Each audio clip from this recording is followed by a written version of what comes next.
Automobile ಮಾಡಿರೋದು. ನಾನು ಕೈನೆಟಿಕಲ್ಲಿ ಕೆಲಸ ಮಾಡ್ತಾಯಿದ್ದೆ 2 ವರ್ಷ.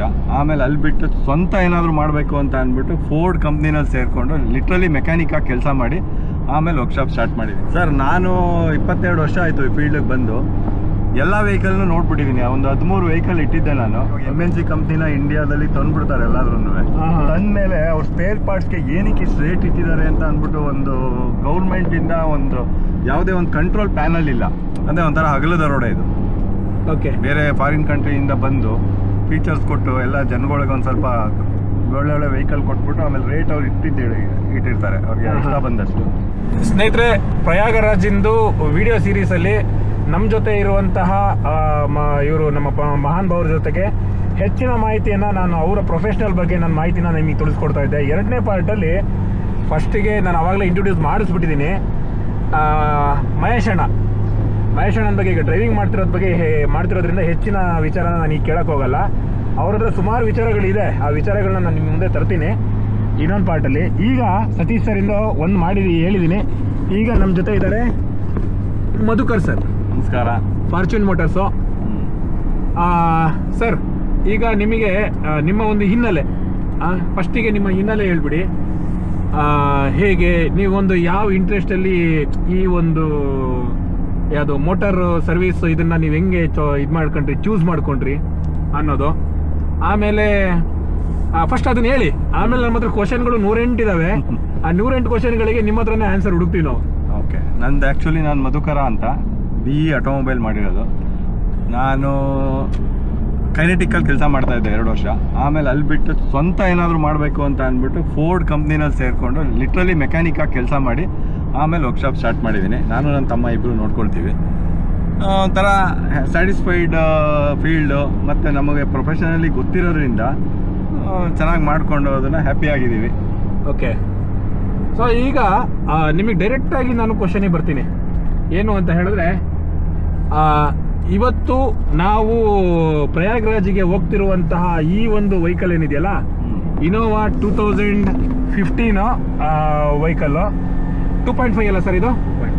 2.5 ಇನೋವಾ. ಇದ್ರ ಬಗ್ಗೆ ಸರ್, ಇದ್ರ ಬಗ್ಗೆನೇ ಫಸ್ಟ್ ಒಂದು ಮಾಹಿತಿ ಕೊಟ್ಬಿಡಿ.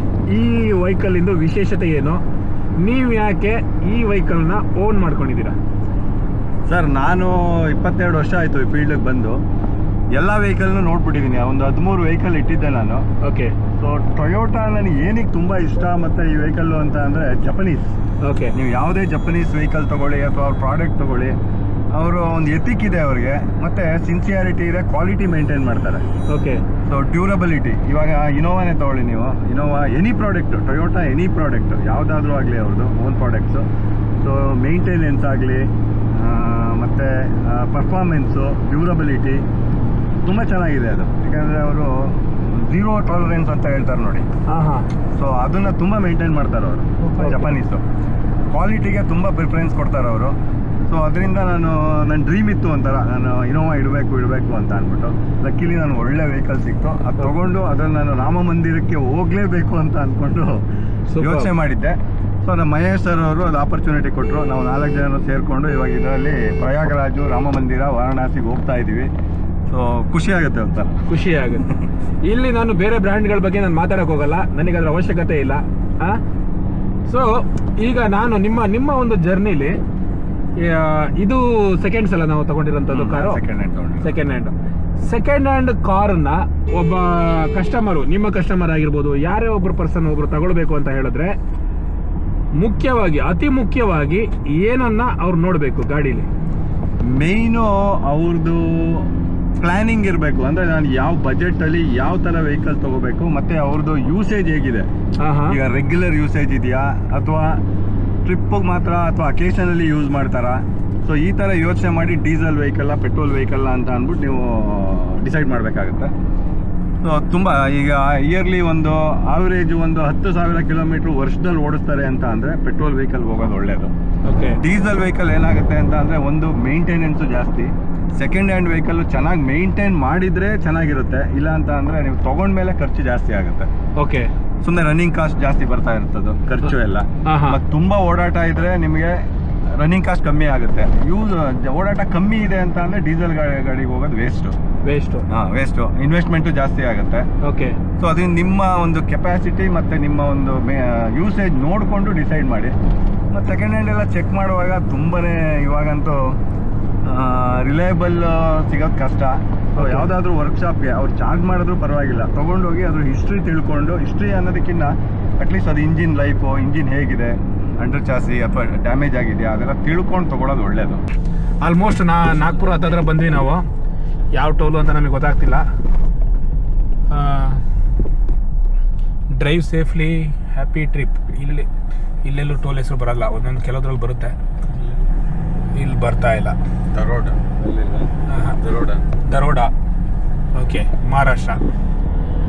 ಸೊ ಮಹಾರಾಷ್ಟ್ರದ್ದು ಇನ್ಫ್ರಾಸ್ಟ್ರಕ್ಚರ್ಸ್ ಬಗ್ಗೆ ನೀವು ಇಲ್ಲಿ ನೋಡ್ಬೋದು ಹೇಗಿದೆ ಅಂತ ಹೇಳಿಬಿಟ್ಟು. ನಾನು ಕಂಪೇರ್ ಮಾಡೋಕ್ಕೆ ಹೋಗಲ್ಲ, ಆದರೂ ಹೇಳ್ತೀನಿ ಒಂದು ಲೆಕ್ಕಕ್ಕೆ ಚೆನ್ನಾಗಿದೆ. ಯಾವುದ್ರ ಜೊತೆ ಅಂತ ನೀವು ಕೇಳಿಬಿಡಿ, ಓಕೆನಾ? ಸೊ ಮತ್ತೆ ಬ್ಯಾಕ್ ಟು ನಮ್ಮ ಮಧುಕರ್ ಸರ್ ಹತ್ರ. ಮಧುಕರ್ ಸರ್, ಈಗ ಈ ಇನೋವಾದ ಬಗ್ಗೆ ನಾವು ಮಾತಾಡ್ತಾ ಇದ್ವಿ. ಇನೋವಾದಲ್ಲಿ ಈಗ ನೀವು ಇನೋವಾ ತಗೊಂಡ್ರಲ್ಲ, ಈಗ ಬರ್ತಿರುವಂಥ ಹೈಬ್ರಿಡ್ ನಿಮಗೆ ಇನೋವಾ ಆಗಿರ್ಬೋದು, ಅಥವಾ ಹಳೆ ಕಾಲದ ಇನೋವಾ OG ಅಂತ ನಾವು ಕರಿತೀವಿ. ಸೊ ಅದರಲ್ಲಿ ಏನು ಡಿಫ್ರೆನ್ಸು ಮತ್ತು ಯಾವುದು ಒಂದು ಬೆಸ್ಟು ನಿಮ್ಮ ಒಂದು ಎಕ್ಸ್ಪೀರಿಯನ್ಸ್ ಪ್ರಕಾರ? ಅಂದರೆ ನನ್ನ ಎಕ್ಸ್ಪೀರಿಯನ್ಸ್ ಪ್ರಕಾರ ಹಳೆ ಇನೋವಾಗಳೇ ಬೆಸ್ಟು. ಯಾಕೆಂದರೆ ಆ ಬಿಲ್ಡ್ ಕ್ವಾಲಿಟಿ ಮತ್ತು ಇಂಜಿನ್ ಪರ್ಫಾರ್ಮೆನ್ಸು ತುಂಬ ಚೆನ್ನಾಗಿದೆ. ಇವಾಗ ಟೆಕ್ನಾಲಜಿ ಇಂಪ್ರೂವ್ ಆಗಿರೋದ್ರಿಂದ ನಿಮಗೆ ಅಷ್ಟೇ ಕಾಂಪ್ಲಿಕೇಶನ್ಸು ಇದೆ, ಫೀಚರ್ಸು ಇದೆ, ಕಾಂಪ್ಲಿಕೇಶನ್ಸ್ ಇದೆ, ಮೇಂಟೆನೆನ್ಸು ಜಾಸ್ತಿ ಇದೆ ಇವಾಗ ಬರ್ತಾ ಇರೋ ಟೆಕ್ನಾಲಜಿನಲ್ಲಿ. ಇವಾಗ ಯೂರೋ 6 ಎಲ್ಲ ಬಿಟ್ಟಿದ್ದಾರೆ, ಅದಕ್ಕೆ ಎಕ್ಸ್ಟ್ರಾ ಆ್ಯಕ್ಚುಲಿ ಆಡಾನ್ ಅಂತ ಅಂದ್ಬಿಟ್ಟು ಒಂದು ಫ್ಲೂಯಿಡ್ ಹಾಕ್ಲೇಬೇಕು ಅದಕ್ಕೆ, ಇಲ್ಲ ಅಂತಂದರೆ ವೆಹಿಕಲ್ ಸ್ಟಾಪ್ ಆಗುತ್ತೆ. ಯೂರಿಯಾ ಮಿಕ್ಸ್ಡ್ ವಾಟರ್, ಅದು ಪೊಲ್ಯೂಷನ್ ಕಂಟ್ರೋಲ್ ಮಾಡಲಿಕ್ಕೆ. ಬಟ್ ಅದು ಸ್ಟ್ಯಾಂಡರ್ಡ್ ಆಗಿ ಗೌರ್ನಮೆಂಟ್ ನಾರ್ಮ್ಸ್, ಅದು ಮಾಡಲೇಬೇಕು. ಅದೇನಕ್ಕೆ ಯೂಸ್ ಮಾಡ್ತಾರೆ ಅಂತ? ಅದು ಆ್ಯಕ್ಚುಲಿ ನಿಮಗೆ ಈ ಕಾರ್ಬನ್ ಮಾನಾಕ್ಸೈಡ್ ಬರುತ್ತಲ್ಲ ಎಕ್ಸಾಸ್ಟಲ್ಲಿ, ಅದನ್ನ ಮಿನಿಮೈಸ್ ಮಾಡಲಿಕ್ಕೆ ಸೈಲೆನ್ಸರಲ್ಲಿ ಒಂದು ಸ್ಪ್ರೇ ಆಗುತ್ತೆ, ಅದು ಯೂರಿಯಾ ಮಿಕ್ಸ್ಡ್ ವಾಟರ್, ಅದನ್ನ ಹಾಕ್ಲೇಬೇಕು ಅದಕ್ಕೆ. ಈಗ any euro 6 vehicles, any diesel, ಯಾವುದೇ ಮ್ಯಾನುಫ್ಯಾಕ್ಚರರ್ ಆದ್ರೂ ಅದೊಂದು ಕಂಪಲ್ಸರಿ ಮಾಡ್ಬಿಟ್ಟಿದ್ದಾರೆ ಈಗ ಕಂಪನಿಯಿಂದ. ನಮಗೆ ಮುಂದೆ ಪೀಳಿಗೆಗೆ ನೇಚರ್ ಚೆನ್ನಾಗಿರ್ಲಿ ಅಂತ ಮಾಡಿದ್ದಾರೆ. ಬಟ್ ನಿಮಗೆ ಅದು ಮೇಂಟೆನೆನ್ಸು ಜಾಸ್ತಿ ಆಗುತ್ತೆ, ಪರ್ಫಾರ್ಮೆನ್ಸು ಕಮ್ಮಿ ಆಗುತ್ತೆ ಇಂಜಿನ್ದು. ನೇಚರ್ನ ಕಾಪಾಡಬೇಕಂತಂದ್ರೆ ಏನಾದರೂ ಕಾಂಪ್ರಮೈಸ್ ಆಗಲೇಬೇಕಲ್ಲ. ಹೌದು.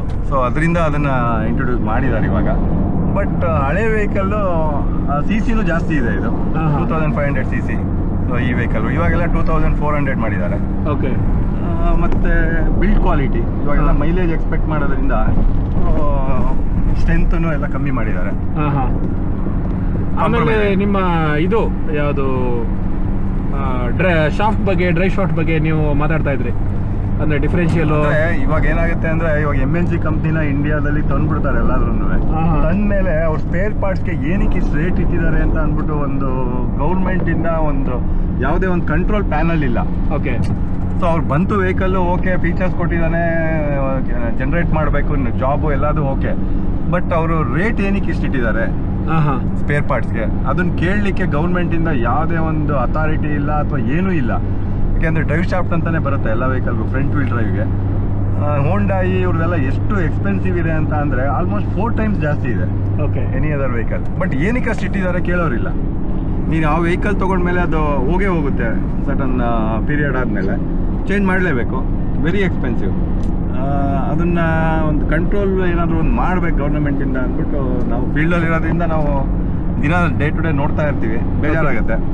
ಅಂದರೆ ಒಂಥರ ಹಗಲದ ರೋಡ ಇದು. ಓಕೆ. ಬೇರೆ ಫಾರಿನ್ ಕಂಟ್ರಿಯಿಂದ ಬಂದು ಫೀಚರ್ಸ್ ಕೊಟ್ಟು ಎಲ್ಲ ಜನಗಳಿಗೆ ಒಂದು ಸ್ವಲ್ಪ ಒಳ್ಳೆ ವೆಹಿಕಲ್ ಕೊಟ್ಬಿಟ್ಟು ಆಮೇಲೆ ರೇಟ್ ಅವ್ರು ಇಟ್ಟಿರ್ತಾರೆ, ಅವ್ರಿಗೆ ಇಷ್ಟ ಬಂದಷ್ಟು ಕೊಡಲೇಬೇಕು ನೀವು ಅವಾಗ.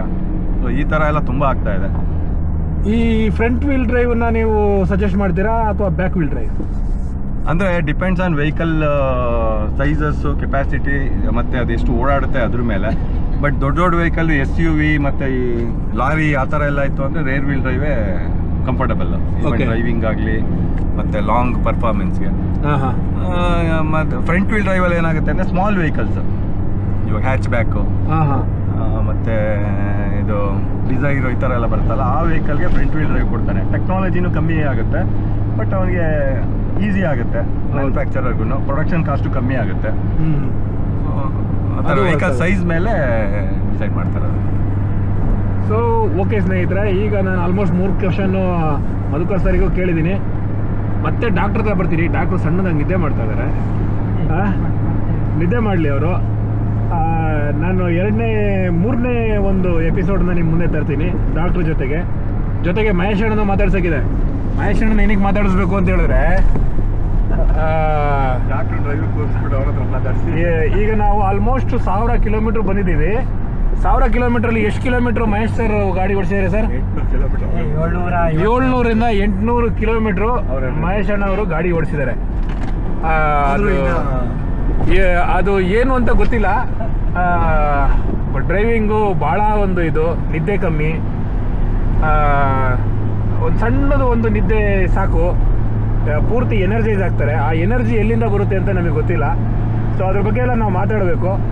ಅವರ ಇಂಡಸ್ಟ್ರಿ ಬಗ್ಗೆ, ಅದ್ರದ್ದು ಬಗ್ಗೆನೂ ಸುಮಾರು ಕ್ವಶನ್ಗಳು, ಸುಮಾರು ಜನ ನೀವೇನು ಮಾಡ್ತೀರಾ ಅಂತ ಸುಮಾರು ಸರಿ ಕೇಳ್ತಾರೆ ಅವರಿಗೆ. ಈಗ ಇಡೀ ಇದು ವಿಡಿಯೋದಲ್ಲಿ ಎಲ್ಲರಿಗೂ ತೋರಿಸ್ತಾ ಇದ್ದೀವಿ ಅವ್ರು ಏನು ಮಾಡ್ತಾರೆ ಅನ್ನೋದನ್ನು ನಾನು ಅವ್ರ ಬಾಯಲ್ಲೇ ಹೇಳಿಸ್ತೀನಿ. ಸೊ ಈಗ ಡ್ರೈವಿಂಗ್ ಮಾಡ್ತಿರೋದ್ರಿಂದ ಈ ಪಾರ್ಟನ್ನು ಇಲ್ಲಿಗೆ ಮುಗಿಸ್ತಾ ಇದ್ದೀವಿ. 3ನೇ ಪಾರ್ಟು ಮತ್ತೆ ಬರ್ತೀವಿ. ಡಾಕ್ಟ್ರು ಸ್ವಲ್ಪ ಎದ್ದೇಳಿ. Thank you.